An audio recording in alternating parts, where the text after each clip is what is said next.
A temporada de 2024 tá próxima de chegar ao fim, graças a Deus, né? Porque ninguém aguenta mais esse ano terrível. E tem alguns jogadores importantes desse elenco do Fluminense com contratos se encerrando em dezembro desse ano. E é exatamente sobre isso que a gente vai falar no vídeo de hoje. Fala, rapaziada, sejam muito bem-vindos a mais um vídeo do quadro Pitacos do Tinoco. E nesse sabadão eu vou trazer um tema muito importante sobre o futuro ali de algumas peças desse elenco atual do Fluminense.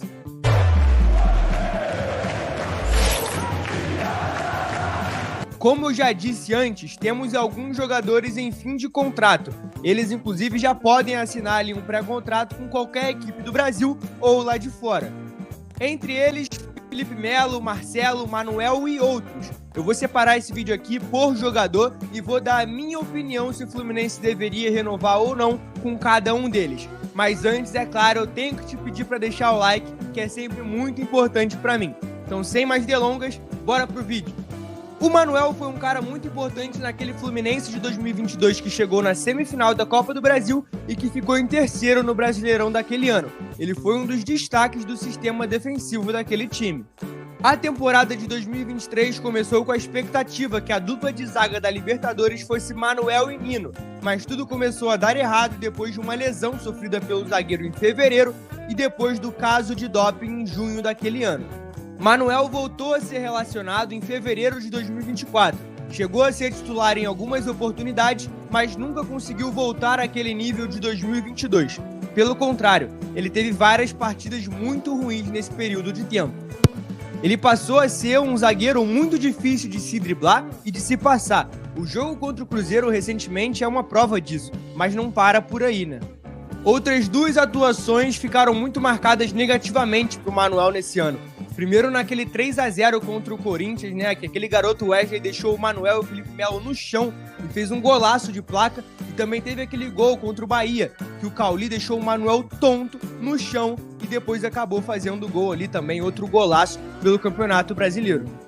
Então, por ser toda uma temporada ruim e por algumas vezes até ficar fora da lista de relacionados, isso aconteceu algumas vezes esse ano, eu não renovaria com o Manuel para 2025, nem para 2026. Eu acho que é um ciclo que já se encerrou no Fluminense. Inclusive, se eu fosse o presidente do clube ali, a comissão que busca jogadores, eu começaria a mapear um zagueiro, porque eu acho que pode ser uma posição que o Fluminense pode ter carências em 2025. Aqui eu acho que eu posso ter uma opinião um pouco diferente de alguns de vocês, porque já para deixar claro, eu renovaria com o Diogo Barbosa e vou explicar o motivo. A posição de lateral, tanto direito quanto esquerdo, é muito carente no Brasil.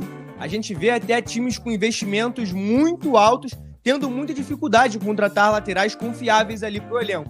Eu acho que hoje ali a exceção talvez seja o Botafogo. O Diogo é um jogador de 32 anos que não deu nenhum indício de decadência física e nas oportunidades em que foi titular, pelo menos na maioria delas, ele deu conta do recado.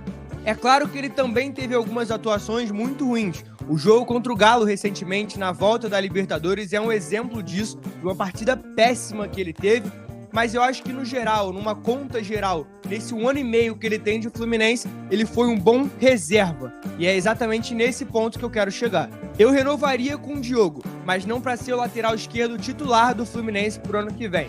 Eu acho que para se ter no banco como uma opção entrando nos jogos, ou até para ser titular, quando o titular não estiver disponível, como foi no revezamento com o Marcelo no ano passado, ele é um bom jogador.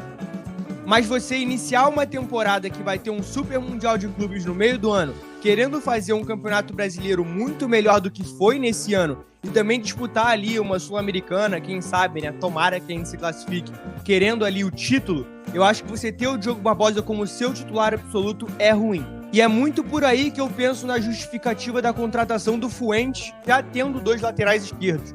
Eu acho que é um cara que a direção e a comissão técnica do Fluminense projetam como possível e provável titular desse time pro ano que vem ou para 2026. E eu acho que ter dois jogadores, a gente vai falar daqui a pouco do outro, mas ter o Diogo Barbosa, que é um cara confiável na posição, te dá um conforto maior nessa adaptação do Fuentes, que é um cara colombiano ali que fez a vida inteira na Colômbia, que tá chegando num futebol muito mais competitivo.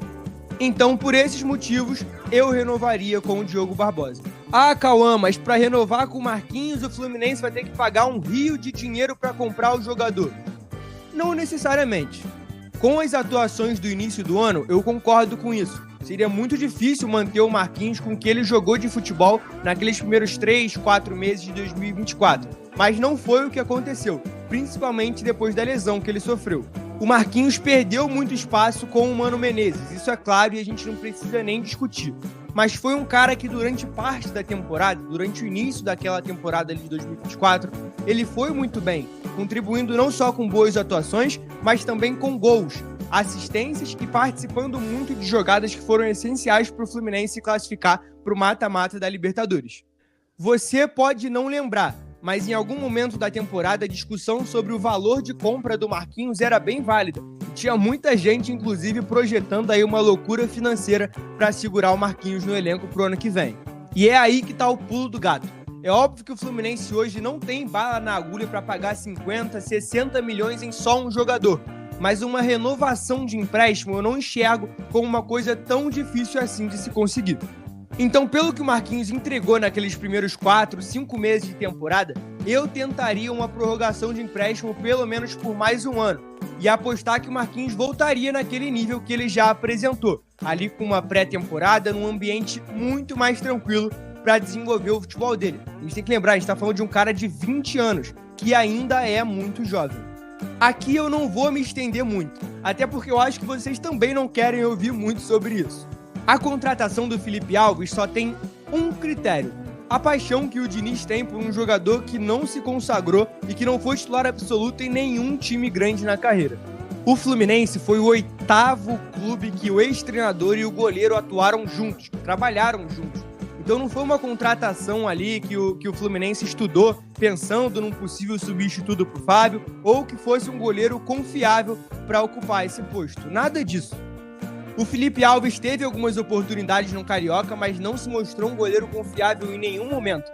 Inclusive, depois da saída do Diniz, ele foi cortado da lista de relacionados várias vezes. Então, eu não renovaria com ele e contrataria um goleiro sim pro ano que vem, visando ser esse substituto do Fábio em um médio prazo. Porque sim, gente, infelizmente, o camisa 1 não é eterno e em algum momento ele vai ter que se aposentar.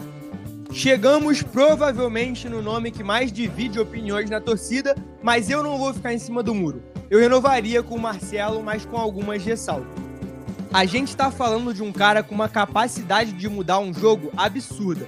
Com a bola no pé, a qualidade que ele tem não tem para ninguém no futebol brasileiro. Mas infelizmente o esporte hoje não é mais só isso. O Marcelo convive com problemas físicos e isso não era segredo para ninguém. A gente sabia que não dava para esperar aquele jogador de 2016, 17 e 18.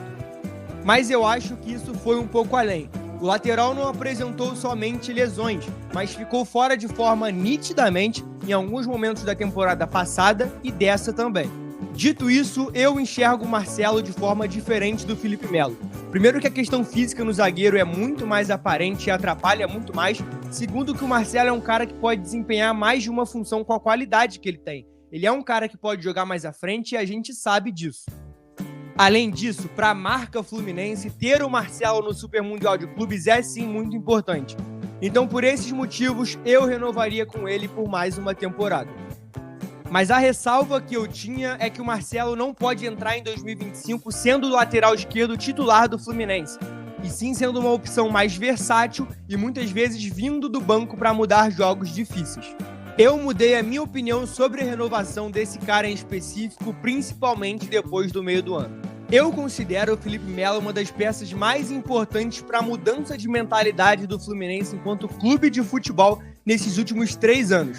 Ele chega em 2022 com muita sede e prometendo que seria campeão pelo Fluminense. E ele consegue conquistar isso já na primeira temporada, conquistando o Campeonato Carioca que não vinha desde 2012 em cima do Flamengo.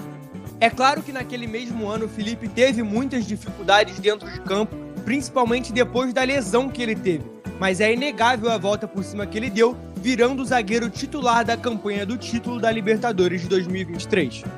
Você pode não gostar da pessoa ou do jogador Felipe Melo, e eu não vou te julgar por causa disso, mas eu acho que é muito difícil dizer que o Felipe não teve uma importância muito grande para o Fluminense nesses títulos conquistados e nos momentos de decisão. Dito tudo isso, o Fluminense precisa saber aprender a encerrar ciclos, porque dá para ser grato e mostrar gratidão sem precisar tomar o risco de queimar um cara que virou um ídolo da instituição.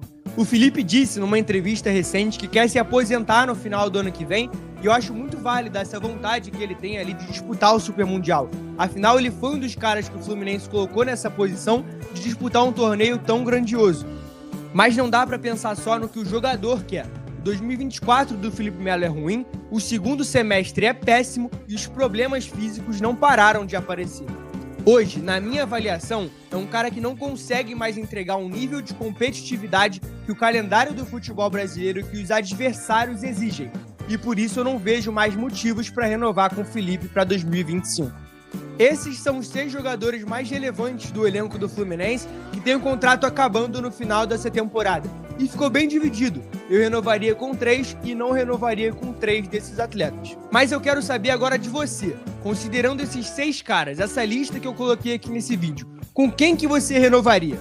Você tem opiniões muito diferentes da minha? Coloca aqui na barra de comentários que eu tô lendo todos eles. Tô muito curioso para saber o que vocês pensam sobre isso.